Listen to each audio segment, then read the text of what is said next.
Meu nome é Angélica e eu tinha 24 anos quando tudo isso começou. Eu era professora em uma escola municipal de Campos dos Goytacazes, no interior do Rio de Janeiro. E naquela época eu estava completamente destruída por dentro. 3 meses antes, meu noivo de 2 anos me trocou pela minha melhor amiga. Eu descobri da pior forma possível, por uma foto no Orkut. Passei semanas trancada no quarto da casa da minha mãe, sem comer direito, sem dormir direito, sem vontade de viver. Minha mãe, Dona Célia, não aguentava mais me ver naquele estado. Todo dia ela batia na porta do quarto e dizia a mesma coisa. Filha, volta para a igreja, só Deus cura coração partido. Eu tinha me afastado da fé durante a faculdade, sabe como é? A gente jovem acha que não precisa de Deus, mas naquele abril de 2009, eu estava tão no fundo do poço que resolvi ir, mais para ela parar de insistir do que por vontade própria. Coloquei uma roupa qualquer, prendi o cabelo sem cuidado e fui. A igreja ficava no centro de Campos, perto da Praça São Salvador. Era grande, movimento de gente entrando e saindo, aquele burburinho típico de domingo. Eu sentei no último banco, bem no canto, com olheira funda e cara de quem não queria conversa com ninguém. Só queria cumprir a obrigação e voltar para casa. Mas Deus, ou pelo menos eu achava que era Deus, tinha outros planos para aquela noite. Foi quando eu vi Evandro pela primeira vez. Ele subiu ao púlpito como pastor auxiliar, de terno azul marinho bem cortado, Bíblia grande na mão, voz mansa e firme ao mesmo tempo. Pregou sobre Ruth, a mulher que perdeu tudo, e Deus restaurou com um homem bom. Cada palavra parecia direcionada para mim. Eu chorei a pregação inteira. No final, quando todo mundo estava se cumprimentando, ele desceu do púlpito e caminhou direto na minha direção. Ele parou na minha frente, me olhou nos olhos com aquele sorriso calmo e disse: Irmã, Deus me mandou te dizer que o melhor ainda vem. Meu coração disparou. Ninguém nunca tinha falado comigo daquele jeito. Ele não sabia nada sobre mim, sobre o noivado desfeito, sobre a traição, mas parecia que sabia. Agradeci com a voz trêmula e ele foi embora. Passei a semana inteira pensando naquelas palavras. Voltei no domingo seguinte, e no outro, e no outro. Toda vez, Evandro arrumava um jeito de conversar comigo depois do culto. Perguntava como eu estava, se eu precisava de oração, se a semana tinha sido difícil. Ele era tudo que meu ex não foi: atencioso, presente, espiritualizado. As outras mulheres da igreja olhavam para ele com admiração. As viúvas diziam que ele era o genro que toda mãe queria. E ele tinha escolhido falar comigo. Evandro dirigia um Vectra prata, carro que em cidade do interior naquela época era símbolo de prosperidade.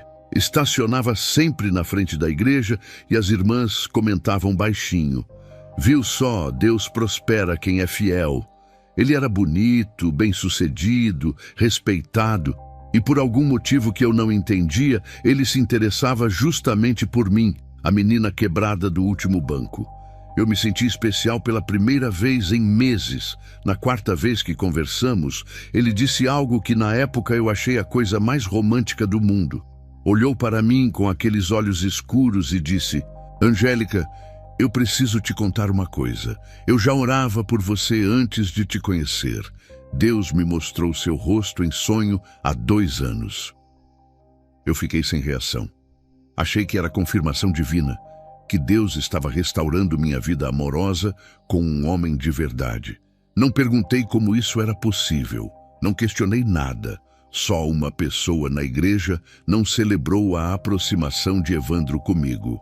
Dona Marlene, a líder das intercessoras, uma senhora de 58 anos que todo mundo respeitava. Eu vi ela puxando uma amiga no canto depois de um culto e dizendo baixinho: Esse homem tem o olhar morto. Eu oro, mas não sinto paz nele.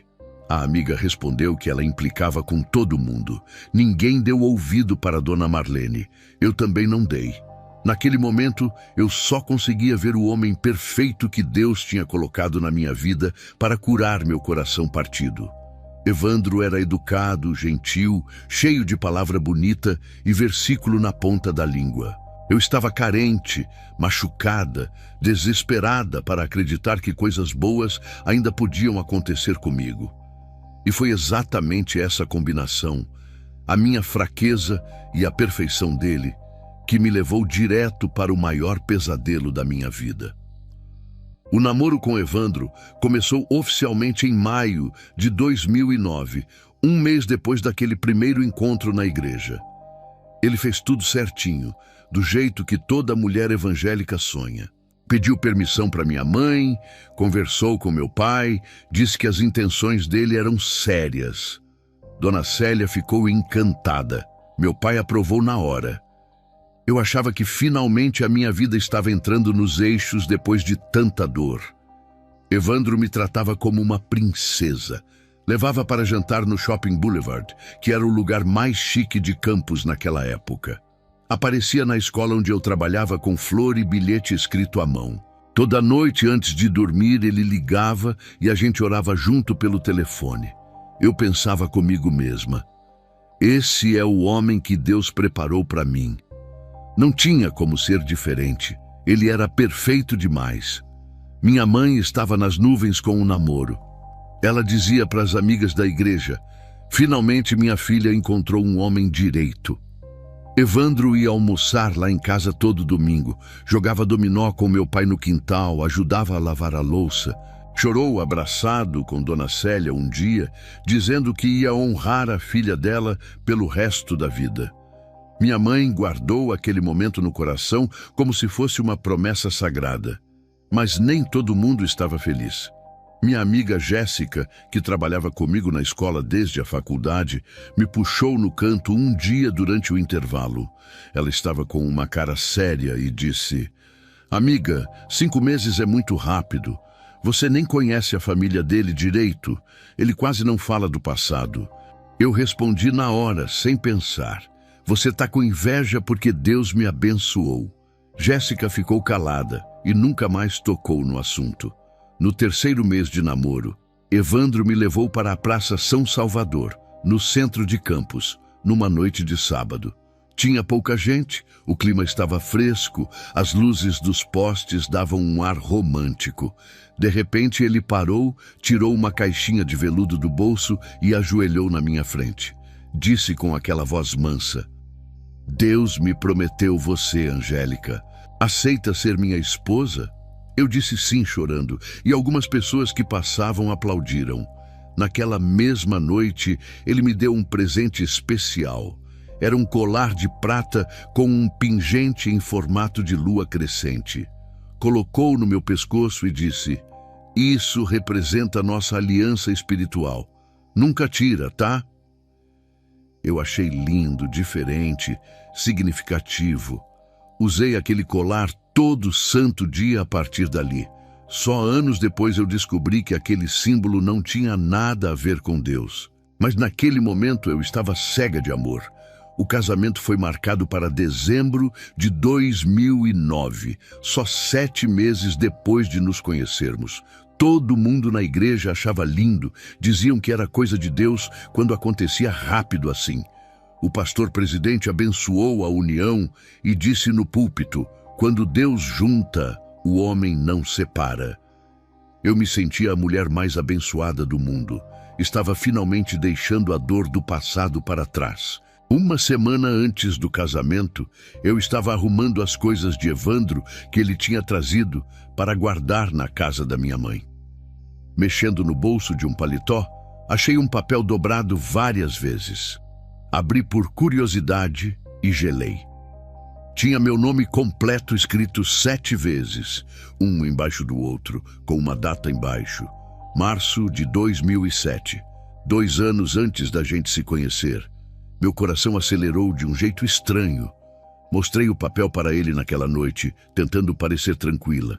Evandro olhou, sorriu e disse numa boa: isso é uma profecia pessoal que Deus me deu. Eu já sabia que você ia ser minha esposa antes mesmo de te encontrar. Guardei como recordação. Eu quis acreditar. Guardei o papel junto com as lembranças do noivado, achando que era a prova do amor de Deus pela nossa história. Que ingênua eu fui. O casamento aconteceu num sábado de dezembro, com 200 convidados, bolo de 5 andares e muita emoção. Eu usei o vestido da minha mãe ajustado, Evandro chorou no altar, todo mundo disse que foi o casamento mais bonito do ano. Só Dona Marlene não apareceu. Disse que estava doente. Depois eu soube que ela passou o dia inteiro em jejum, orando por algo que nem ela sabia explicar. Mas naquele momento eu só conseguia pensar que estava começando a vida dos meus sonhos ao lado do homem perfeito. A lua de mel foi em Búzios, a 2 horas de Campos. Evandro escolheu um hotel simples na praia de Jeribá. Disse que não precisava de luxo, porque o importante era estarmos juntos. Eu concordei feliz, achando que ele era humilde e pé no chão. Chegamos numa terça-feira à tarde. O sol estava forte, o mar azul. Tudo parecia perfeito. Eu não fazia ideia de que aqueles 4 dias iriam mudar minha vida para sempre. A primeira noite começou bem. Jantamos no restaurante do hotel, conversamos sobre o futuro, sobre filhos, sobre a casa que íamos construir. Evandro estava carinhoso, atencioso, exatamente como sempre foi durante o namoro. Fomos dormir cedo porque estávamos cansados da viagem e da festa do dia anterior. Eu apaguei rápido, feliz, pensando que minha vida finalmente tinha sentido. Acordei às 3 da manhã com muito frio. Passei a mão no lado da cama e estava vazio. Evandro não estava lá. Levantei assustada, achando que ele tinha passado mal, e fui procurar.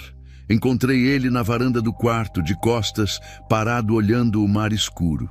Não se mexia, parecia uma estátua. Chamei baixinho. Amor? Nada. Chamei de novo, mais alto. Nada. Toquei no ombro dele e ele virou devagar, muito devagar. Os olhos dele estavam abertos, mas vazios, como se ele estivesse ali, mas ao mesmo tempo não estivesse. Fiquei paralisada de medo, sem entender o porquê. Ficamos assim por uns 10 segundos, eu olhando para ele olhando através de mim. Depois ele piscou, o rosto mudou e disse com a voz rouca: "Desculpa, amor. Eu estava orando." A voz não parecia a dele. Voltamos para a cama e eu não consegui dormir mais. Nos dias seguintes, Evandro ficou estranho. Evitava intimidade comigo, dormia virado de costas, acordava antes do sol e saía para caminhar sozinho na praia. Quando eu tentava conversar sobre nossos planos, sobre ter filhos, sobre o futuro, ele respondia com versículos bíblicos decorados, sem emoção nenhuma, como se estivesse lendo um roteiro. Eu comecei a sentir que tinha alguma coisa errada, mas não conseguia explicar o quê. No terceiro dia, enquanto Evandro estava na piscina, eu me tranquei no banheiro e liguei para minha mãe. Dona Célia atendeu animada, querendo saber de tudo, perguntando se estava feliz. Eu queria contar sobre o olhar vazio, sobre o frio que eu sentia perto dele, sobre as madrugadas estranhas. Mas quando abri a boca, só saiu: "Tá tudo lindo, mãe." Minha voz tremeu. Ela percebeu. Eu sei que percebeu. Mas não insistiu, e eu não tive coragem de falar mais. Naquela tarde, descendo para o café, cruzei com um funcionário do hotel no corredor. Era um senhor de uns 60 anos, cabelo branco, olhar cansado de quem já viu muita coisa na vida. Ele me olhou para o quarto de onde eu tinha saído e disse bem baixinho: "Moça, cuidado com seu marido, ele tem sombra pesada." Achei que era maluquice, coisa de velho supersticioso. Agradeci sem jeito e segui em frente. Hoje eu sei que aquele homem viu o que eu me recusava a enxergar. A última noite em Búzios foi a pior. Eu acordei no meio da madrugada com uma sensação estranha, como se alguém estivesse me observando. Abri os olhos devagar e vi Evandro sentado na beirada da cama, virado para mim, olhando fixamente para o meu rosto. Ele não piscava, não se mexia. Eu perguntei assustada o que ele estava fazendo ali. Ele sorriu devagar, um sorriso que não chegava nos olhos, e disse: "Só estou agradecendo a Deus pelo presente que Ele me deu." O quarto tinha um cheiro estranho naquela noite.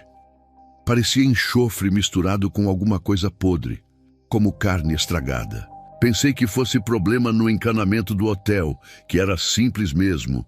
Fiquei acordada até o sol nascer, fingindo que dormia, com o coração disparado. Evandro dormiu tranquilo, ou pelo menos fingiu dormir tranquilo. Eu contei as horas para ir embora daquele lugar.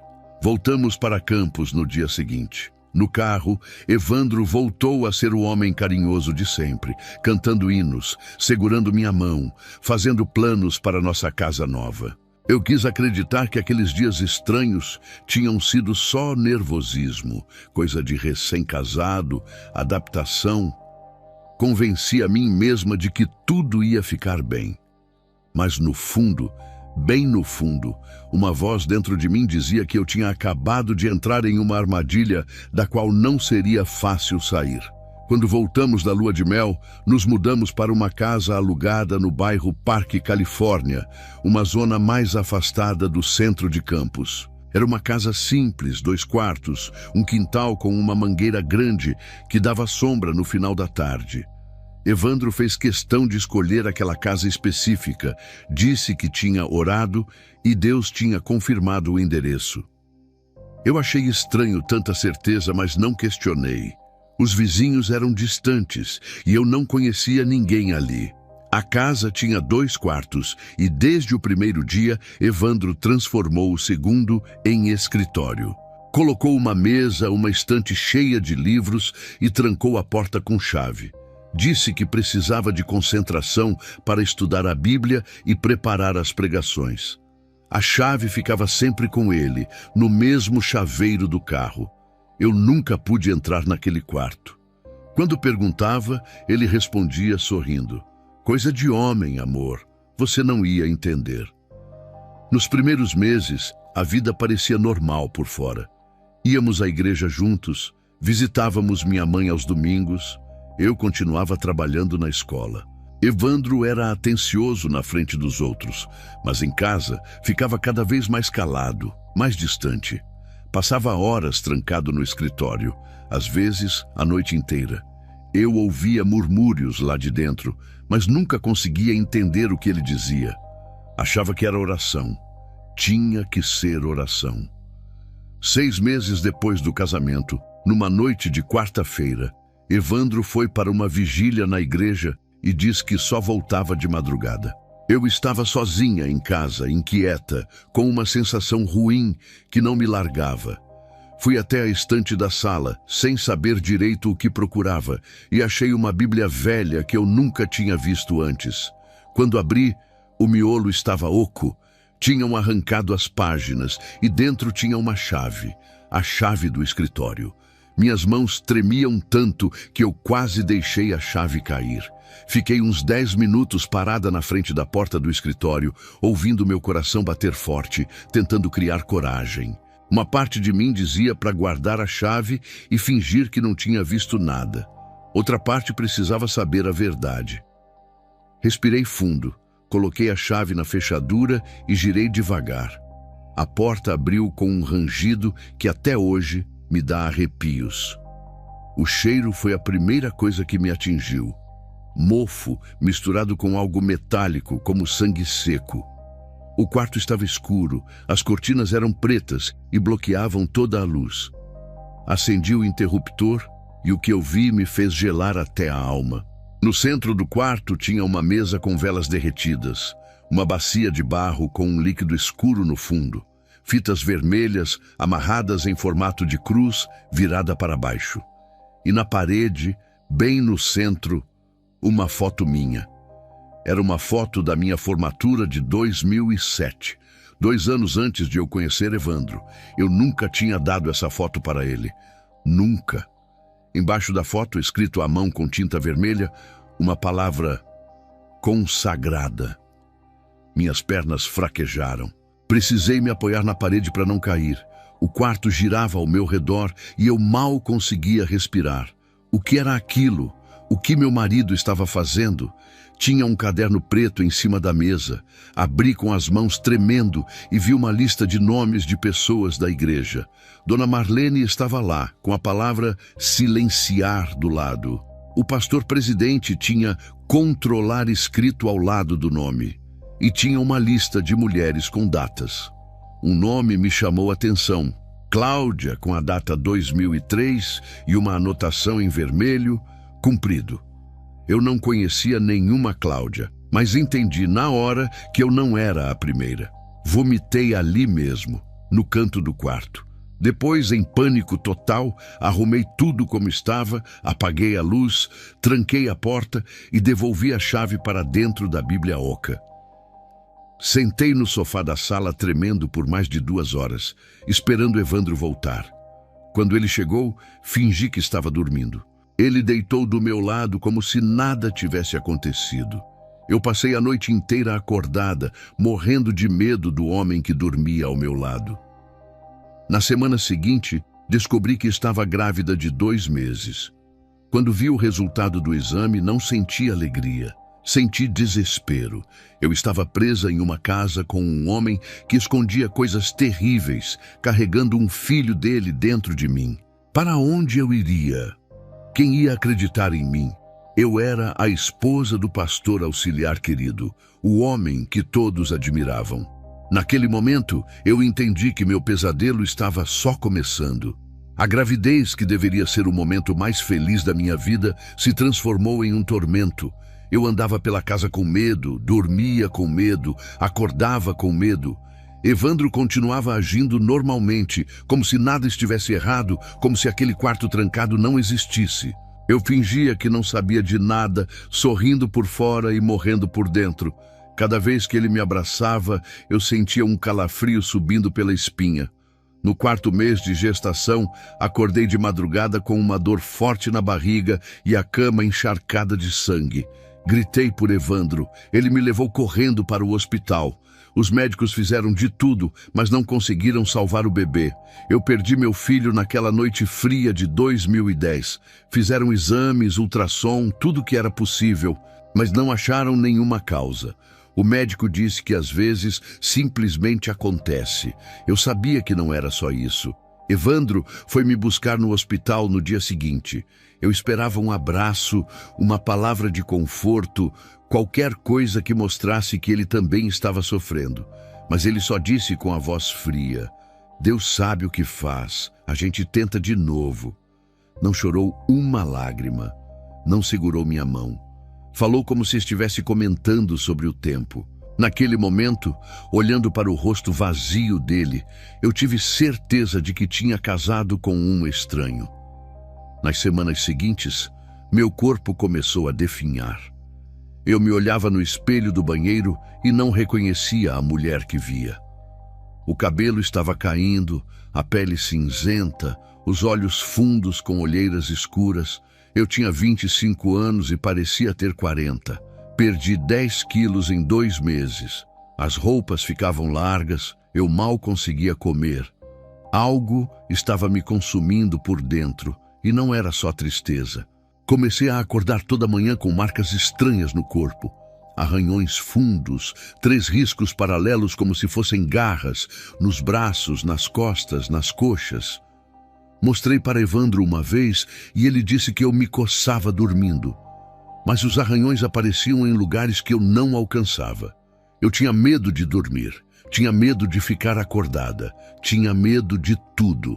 A casa que deveria ser meu lar tinha virado minha prisão. Uma madrugada, acordei e não conseguia mexer meu corpo. Os olhos estavam abertos, mas eu estava completamente paralisada. Senti um peso enorme no meu peito, como se alguém estivesse sentado em cima de mim. Tentei gritar, mas minha boca não abria. No canto do quarto, vi uma sombra escura, alta, sem forma definida, parada me observando. Durou uns segundos que pareceram horas. Quando meu corpo finalmente voltou, Evandro dormia tranquilo do meu lado. Ou fingia dormir. Eu tentei buscar a Deus naquele desespero. Peguei a Bíblia da minha avó, que eu guardava desde a adolescência, e abri no Salmo 23. Mas quando comecei a ler, as letras começaram a embaralhar na minha frente. Dançavam na página, se misturavam, eu não conseguia formar uma frase completa. Fechei o livro chorando, sentindo que até Deus tinha me abandonado. Eu não sabia que aquilo era obra do inimigo, me afastando da única coisa que podia me salvar. Na escola, minha colega Fernanda me puxou no canto da sala dos professores um dia. Ela olhou para mim com preocupação e disse baixinho: "Menina, você tá bem? Tá com uma cara péssima, parece doente." Eu forcei um sorriso e respondi: "É só cansaço. Estou tentando engravidar de novo." Ela não acreditou. Eu vi nos olhos dela. Mas não insistiu, e eu não tive forças para pedir ajuda. A mentira já fazia parte da minha rotina. Num domingo, Evandro pregou no culto da noite sobre família abençoada. Falou de amor, de proteção, do marido como sacerdote do lar. A igreja inteira aplaudiu. As irmãs choravam emocionadas. Todo mundo comentava como ele era ungido. Eu estava sentada na segunda fileira, destruída por dentro, sorrindo por fora, aplaudindo junto. Ninguém via a verdade. Ninguém perguntava se eu estava bem. Para todos, eu era a esposa abençoada do pastor querido. Evandro foi me isolando aos poucos de todas as pessoas que eu amava. Dizia que minha mãe era controladora e me fazia mal. Dizia que Jéssica tinha inveja do nosso casamento. Dizia que minhas colegas de trabalho eram fofoqueiras. Fui acreditando, fui me afastando, fui ficando sozinha. Parei de atender ligações, parei de ir aos almoços de domingo na casa da minha mãe. Parei de viver. Eu só existia como um fantasma dentro da minha própria vida, esperando algo que eu nem sabia o que era. Em julho de 2011, descobri que estava grávida novamente. Quando vi o resultado do exame, não senti alegria como da primeira vez. Senti um medo gelado tomar conta do meu corpo. Coloquei a mão na barriga e pensei na criança que estava crescendo ali dentro, no que Evandro poderia fazer com ela. Alguma coisa dentro de mim dizia que eu precisava sair daquela casa antes do bebê nascer. Mas como? Para onde? Passei dias pensando no que tinha visto naquele quarto trancado. A foto, a bacia, o caderno com os nomes. O nome de Cláudia riscado com a palavra cumprido. Eu precisava de respostas. Precisava entender quem era o homem com quem eu tinha casado. Naquela noite, depois do jantar, criei coragem pela primeira vez em quase 2 anos. Esperei ele sentar no sofá e disse com a voz firme: "Evandro, eu sei do quarto. Eu vi tudo." Ele não gritou. Não levantou, não ficou nervoso. Só virou a cabeça devagar na minha direção e me olhou com aqueles olhos escuros. Ficou em silêncio por uns segundos que pareceram eternos. Depois, começou a rir. Um riso baixo, frio, sem alegria nenhuma. Um riso que me fez tremer dos pés à cabeça. Ele se levantou do sofá, caminhou até mim e disse bem perto do meu rosto: "Você achou que eu era o quê, Angélica?" O que veio depois destruiu tudo que restava da minha inocência. Evandro contou que aos 19 anos, em Macaé, ele entrou em um centro de magia negra. Estava desesperado naquela época, pobre, humilhado, sem futuro. Fez um pacto com o inimigo em troca de poder, influência e prosperidade. A condição era simples. A cada ciclo de 7 anos, ele precisava consagrar uma mulher pura da igreja. Eu era a segunda. Perguntei com a voz tremendo sobre Cláudia, o nome riscado no caderno. Ele inclinou a cabeça para o lado, como se achasse graça da minha pergunta, e disse: "Você realmente quer saber o que aconteceu com ela?" Fiquei em silêncio, com medo da resposta. Ele continuou sorrindo. "Eu sabia do seu noivado antes de acontecer. Sabia que ele ia te trair. Eu esperei você ficar fraca, destruída, precisando de salvação. Você foi escolhida, Angélica. Antes mesmo de me conhecer, você já era minha." Ele levantou a camisa e me mostrou uma marca abaixo das costelas do lado esquerdo. 3 círculos entrelaçados como uma queimadura antiga, a pele enrugada ao redor. Disse, apontando para a marca: "Isso é o selo do pacto. O dia que eu quebrar, eu morro. Mas não se preocupa, eu não pretendo quebrar." Meu estômago revirou. Aquela marca era real. Aquilo tudo era real. Não era loucura da minha cabeça, não era pesadelo, era a minha vida. Perguntei como ele sabia tanto da Bíblia se servia ao diabo. Ele deu uma gargalhada curta e respondeu: "O diabo conhece a Bíblia melhor que qualquer pastor. Ele só usa ao contrário." E citou um versículo de Mateus, mas distorcido, invertido, como se fosse uma piada particular que só ele entendia. Eu me senti a pessoa mais burra do mundo. Como não percebi antes? Como fui tão cega? Os sinais estavam todos ali desde o começo. Antes que eu pudesse falar qualquer coisa, ele agarrou meu braço com força e disse, olhando nos meus olhos: "Escuta bem o que eu vou te falar. Se você contar para alguém, qualquer pessoa, eu destruo sua família. Sua mãe, seu pai, todo mundo. Se você tentar me deixar, você morre. E a criança também." Ele apertou mais forte, deixando marca no meu braço. "Vocês foram entregues. Vocês são minhas. Não tem como fugir." Corri para o banheiro e vomitei até não ter mais nada no estômago. Tranquei a porta e fiquei sentada no chão frio, tremendo, abraçando a barriga onde minha filha estava crescendo. Chorei em silêncio para ele não ouvir. Chorei de medo, de raiva, de desespero. Como eu tinha chegado naquele ponto? Como o homem que eu achava que Deus tinha enviado era, na verdade, um servo do inferno. Naquela madrugada, ainda sentada no chão do banheiro, eu consegui fazer algo que não conseguia há quase 2 anos. Eu orei. Foram só 3 palavras, sussurradas baixinho para Evandro não escutar. "Deus, me ajuda." Não sei se foi fé ou desespero. Provavelmente os 2. Mas naquele momento, no fundo do poço, eu clamei pelo único que poderia me tirar dali. E mesmo sem saber, aquela oração simples começou a mudar tudo. De julho a novembro de 2011, eu vivia em uma prisão sem grades. Evandro controlava cada detalhe da minha vida. O celular ficava com ele, o dinheiro ele administrava. Eu não podia sair de casa sozinha para nada. Ele me levava para a escola de manhã e buscava no final da tarde. Eu não tinha permissão nem para fechar a porta do banheiro por mais de 5 minutos. Ele cronometrava.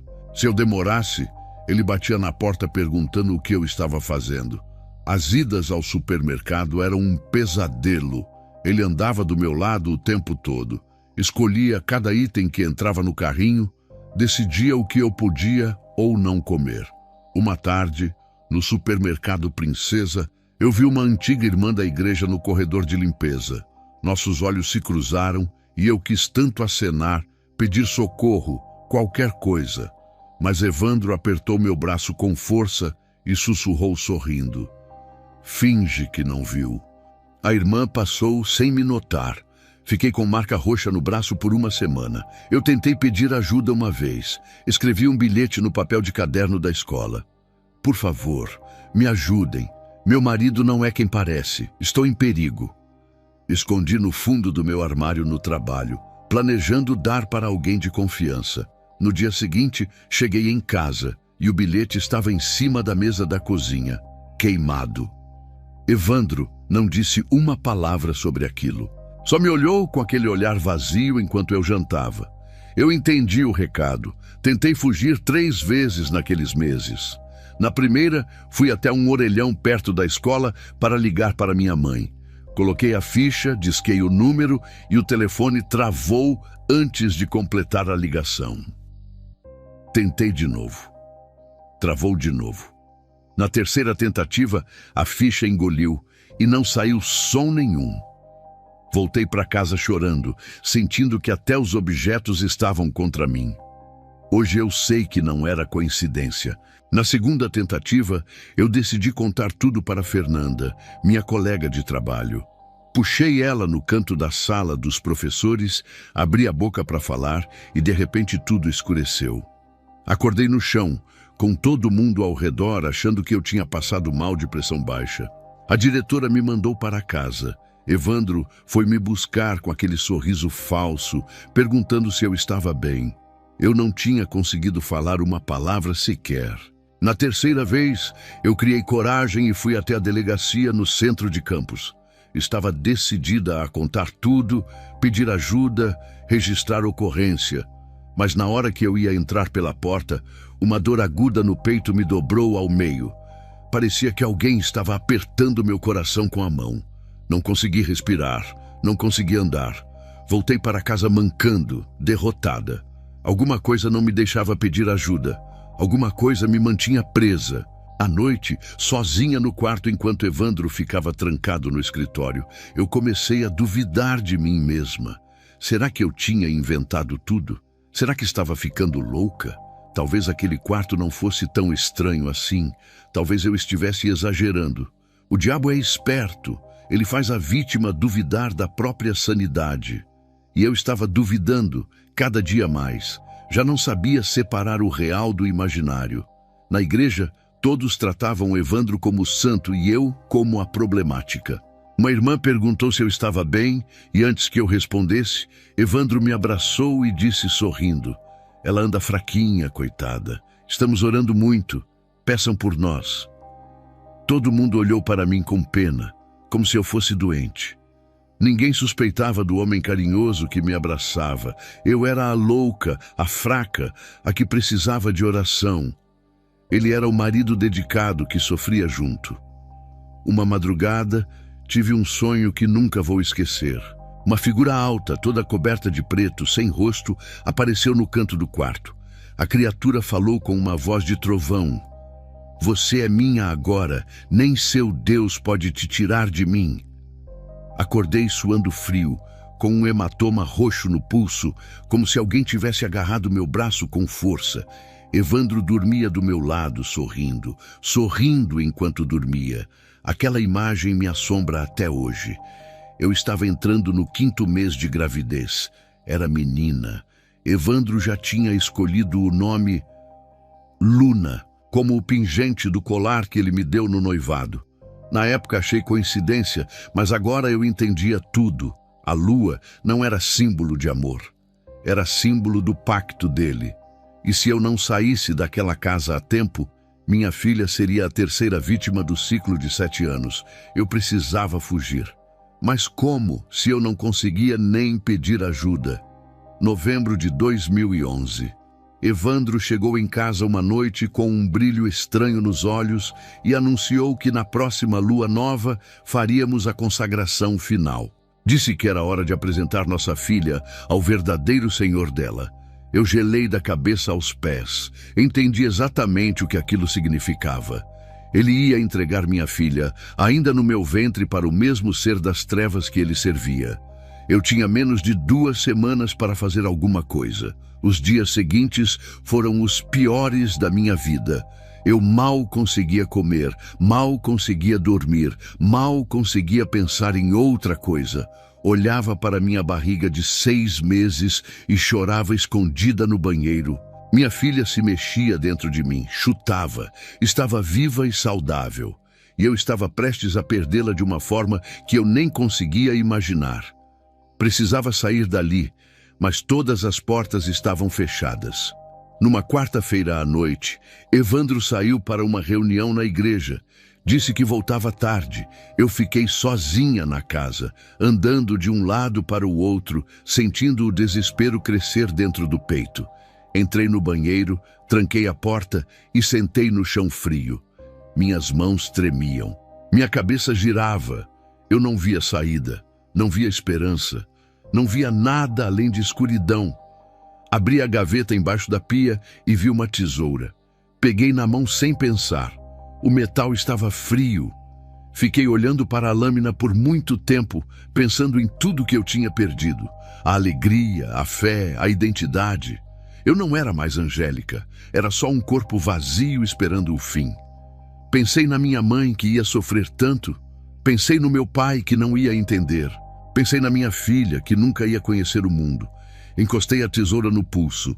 O frio do metal contra a pele me fez tremer. Fechei os olhos. Uma lágrima escorreu pelo meu rosto. Era aquilo? Era assim que minha história ia terminar? Num banheiro frio, derrotada, entregando minha vida e a vida da minha filha para o inimigo, eu estava pronta para desistir. Pronta para acabar com tudo. Pronta para fazer o que Evandro não tinha conseguido fazer. Mas então, de algum lugar muito fundo dentro de mim, veio uma voz. Não era voz de demônio, não era voz de Evandro, era uma lembrança. A voz da minha avó, que morreu quando eu tinha 12 anos, cantando um hino no quintal da casa dela enquanto estendia roupa no varal. As palavras vieram claras, como se ela estivesse ali do meu lado. Clama a mim, e eu te responderei.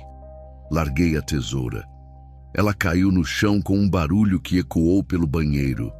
Caí de joelhos no azulejo frio e comecei a chorar. Mas não era choro de desespero, era outra coisa.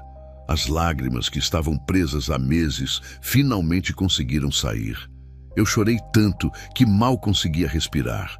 E no meio daquele choro, eu clamei baixinho para Evandro não ouvir se voltasse. Deus, se o Senhor é real, me tira daqui. Continuei orando entre soluços. Pedi perdão por ter me afastado, por ter duvidado, por ter achado que sabia mais que Deus. Pedi perdão por ter ignorado os sinais, por ter me casado sem buscar direção verdadeira, por ter sido tão cega. Falei baixinho. Eu não mereço nada, Senhor, mas salva minha filha. Por favor, ela é inocente. Não deixe ele fazer mal para ela. Naquele exato momento, o celular que estava em cima da pia acendeu. O mesmo celular que estava sem bateria há mais de 6 horas. A tela brilhou e apareceu uma mensagem de um número desconhecido. Peguei o aparelho com as mãos tremendo e li as palavras que salvaram minha vida. Filha, Deus não te esqueceu. Eu estou orando por você. Aguenta mais um pouco. A ajuda vem. Dona Marlene. Anos depois, eu perguntei para a Dona Marlene como ela conseguiu meu número. Eu nunca tinha dado para ela. A gente mal se falava na igreja. Ela sorriu com aquele sorriso calmo de intercessora e disse: Deus me acordou de madrugada e me deu cada número em sonho, um por um. Eu nem sabia se esse telefone existia, mas obedeci. Naquela noite fria de novembro, trancada no banheiro, eu entendi que Deus tinha ouvido meu clamor. E a resposta estava a caminho. Dona Marlene não perdeu tempo. Em 3 dias, ela fez o que eu não tinha conseguido fazer em 2 anos. Ligou para minha mãe e contou tudo que o Espírito Santo tinha mostrado para ela em oração. Não sabia os detalhes, mas sabia o suficiente. Que eu estava presa, que meu marido não era quem parecia, que minha vida e a vida da minha filha estavam em perigo. Minha mãe chorou a noite inteira, depois secou as lágrimas e começou a agir. Dona Marlene reuniu 3 intercessoras de confiança de uma igreja em Itaperuna, cidade a 1 hora de Campos. Eram mulheres de oração, discretas, experientes em batalha espiritual. Gente que já tinha visto de tudo e não tinha medo de enfrentar as trevas. Alugaram um carro e montaram o plano. Tinha que ser rápido, tinha que ser certeiro. Uma chance, só uma chance. Se desse errado, eu nunca mais conseguiria sair. A oportunidade veio numa quarta-feira de novembro. Evandro foi para um congresso de pastores em Vitória. Viajou na terça à noite e só voltaria na quinta. Era a única janela. Dona Marlene ligou para minha mãe e disse: é agora ou nunca. Dona Célia não dormiu aquela noite. Ficou orando até o sol nascer, pedindo a Deus que protegesse a operação. De madrugada, o grupo saiu de Itaperuna em direção a Campos. Eu estava na escola, corrigindo provas, quando Dona Marlene apareceu na porta da sala dos professores. Ela não pediu licença, não perguntou se podia entrar. Caminhou direto até mim, segurou minhas mãos e disse, olhando nos meus olhos: "Filha, Deus mandou te buscar. Você vem agora ou nunca mais sai." Meu coração disparou. Olhei para os lados, com medo de Evandro aparecer de algum lugar. Mas ele estava longe. Era a minha chance. Não levei nada. Deixei a bolsa, o celular, os pertences.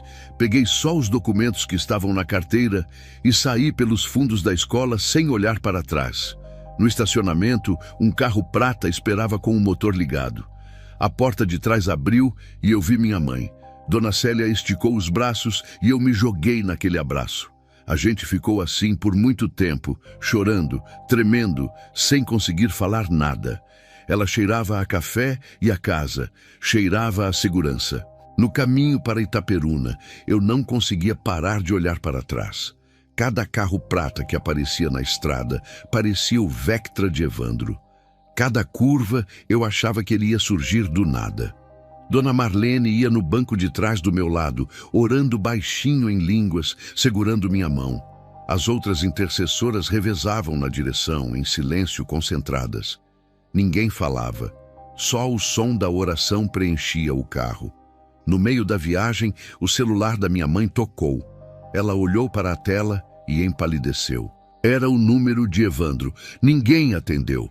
Ele ligou de novo, 7 vezes. Na última, deixou mensagem de voz. Minha mãe perguntou se eu queria ouvir. Eu disse que não. Ela apagou sem escutar. Fosse o que fosse que ele tinha para dizer, não importava mais. Eu estava saindo. Finalmente estava saindo. O refúgio era uma casa simples num bairro tranquilo de Itaperuna.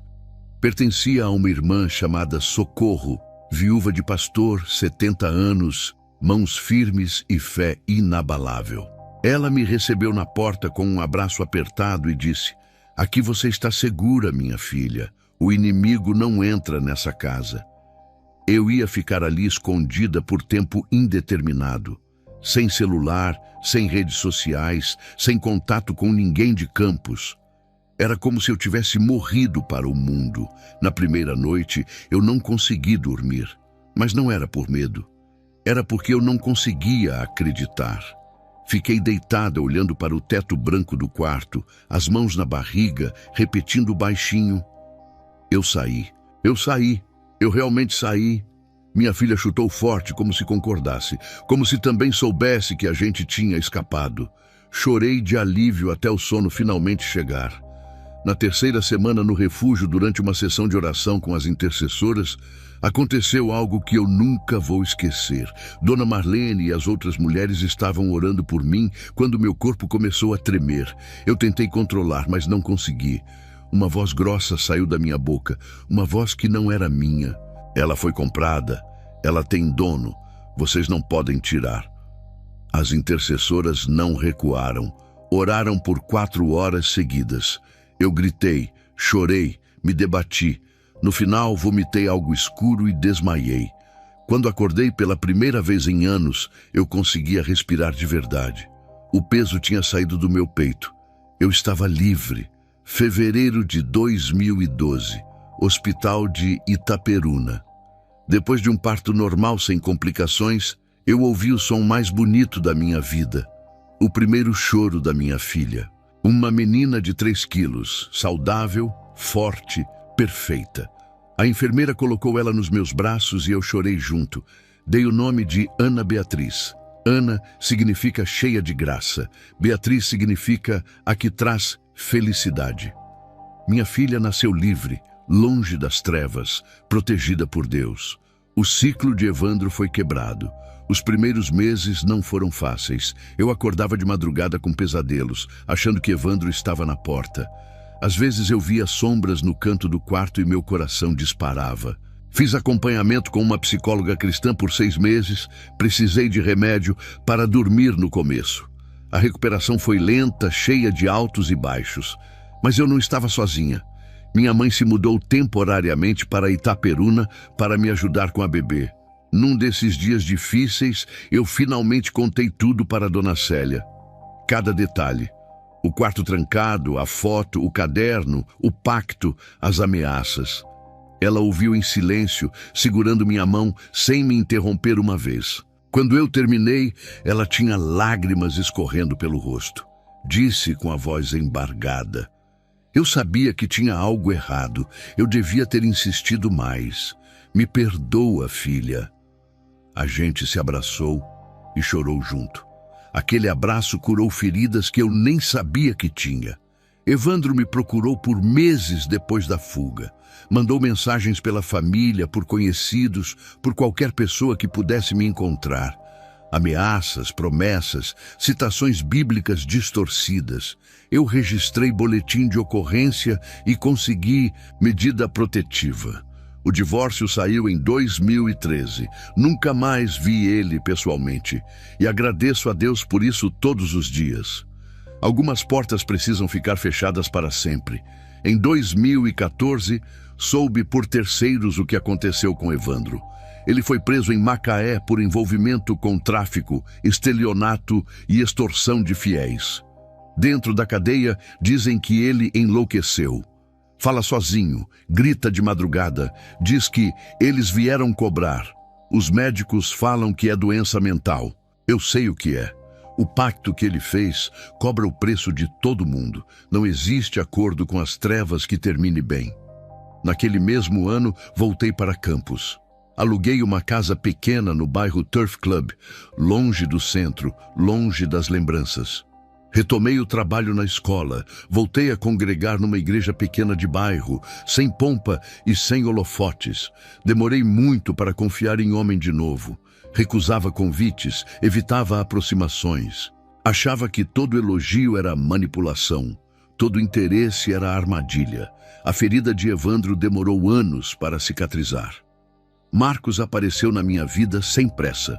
Viúvo, 38 anos. Um filho de 8 chamado Pedro.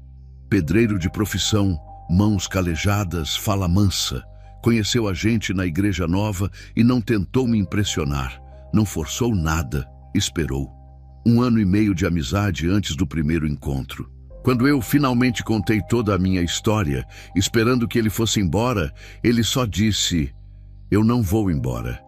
Você não precisa ter medo de mim. Casamos em 2016, numa cerimônia simples com 20 convidados. Dona Marlene foi. Minha mãe chorou do começo ao fim. Marcos adotou Ana Beatriz oficialmente e ela o chama de pai. Quando minha filha fez 7 anos, me perguntou quem era o pai de verdade dela. Eu sentei, segurei as mãozinhas dela e disse: seu pai de verdade é o Marcos, que te ama e te cuida todo dia. Você teve outro pai antes, mas ele era uma pessoa doente que fez coisas ruins. Quando você for maior, eu conto mais. Em 2018, fui até Itaperuna visitar Dona Marlene. Levei Ana Beatriz comigo. Enquanto minha filha brincava no quintal, eu sentei na cozinha com a velha intercessora, tomando café como antigamente. Segurei a mão enrugada dela e disse com os olhos cheios de lágrimas: a senhora salvou minha vida. Ela sorriu daquele jeito calmo e respondeu: eu não salvei nada, minha filha. Eu só obedeci. Quem salva é Deus. Hoje eu conto essa história sempre que posso. Não por fama, não por reconhecimento, por obrigação espiritual. Porque se uma mulher ouvir e sair a tempo, já valeu tudo. Minha mensagem é simples: nem todo homem na igreja é de Deus. Carisma não é unção. Sorriso bonito não é caráter. O diabo também conhece a Bíblia e usa melhor que muito pastor. Mas Deus é maior, sempre. Ele me tirou do inferno em vida. Eu fui escolhida para ser destruída, mas Deus me escolheu para testemunhar. E enquanto eu tiver voz, vou contar o que Ele fez por mim.